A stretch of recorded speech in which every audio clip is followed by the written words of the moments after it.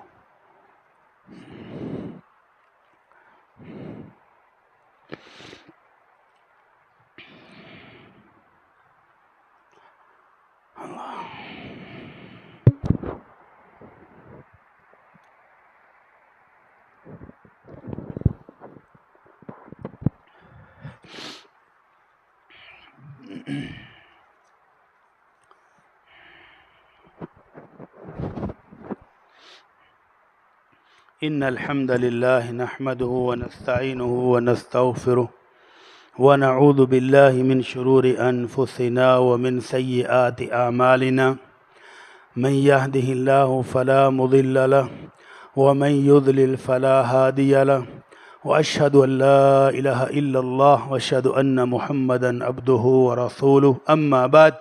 قابل احترام دوستو، بھائی اور بزرگو، آج میری عادت تو نہیں ہے، ایک وعدہ تو آڈے کو لے لا ہیں رہن دیا، صحیح گل ویسے کیتی انہوں نے، رہن دو فائدہ کی بعد جو تُساں آکھنا بھی میری منی نہیں کسی نے۔ آزاد قوم، ایک واقعہ سنانے لگا ہوں، مختصر سا ٹائم، تھوڑا سا 2 منٹ اتنے ہو جاتا برداشت کرے آج۔ آزاد بندہ جھوٹ نہیں بولتا، یہ غلاموں کی ذہنیت ہے کہ وہ جھوٹ بولتے ہیں۔ اللہ کے نبی صلی اللہ علیہ وسلم کے مسلمان ہجرت کر کے حبشہ میں گئے ہوئے تھے اور ابو سفیان اس وقت مسلمان نہیں تھے۔ ابو سفیان مکے کے سرداروں کے ساتھ مل کے ان مظلوم مسلمانوں کو واپس لینے کے لیے گیا حبشہ، ہرقل کے دربار میں، اور بادشاہ کے بعد جا کہتا ہے یہ ہمارے بگوڑے غلام ہیں، انہیں ہمیں واپس کرو۔ بادشاہ بڑا رحم دل تھا، اس نے کہا پہلے دونوں باتیں سن لو دونوں طرف کی، تو پھر فیصلہ کروں گا۔ ان سے پوچھا، انہوں نے کہا نہیں جی ہم تو ایک نبی کے پیروکار ہیں، ان کے غلام نہیں ہیں۔ بادشاہ نے پوچھا وہ نبی کون ہیں؟ انہوں نے کہا جی وہ ہمارے ہی اپنی ہی برادری کا ایک بندہ ہے۔ کیا حکم دیتا ہے؟ جی وہ پاک دامنی کا حکم دیتا ہے، نماز پڑھنے کا حکم دیتا ہے، رحم دلی کا حکم دیتا ہے، صلہ رحمی کا حکم دیتا ہے، اچھے اچھے اخلاق سکھاتا ہے۔ اچھا جی اس کے پیروکار بڑھ رہے ہیں کہ کم ہو رہے ہیں؟ ہے جی ودتے پن دن بدن۔ تو وہ کہتا ہے یہ حق بات جب دنیا میں آتی ہے تو اس کے پیروکار بڑھتے ہیں، کم نہیں ہوئے کبھی۔ بادشاہ نے پوچھا تمہاری کبھی جنگ بھی ہوئی ہے اس کے ساتھ؟ ہاں جی جنگیں بھی ہوئی ہیں۔ پھر کیا رزلٹ لگا؟ کبھی وہ جیت گیا، کبھی ہم جیت گئے۔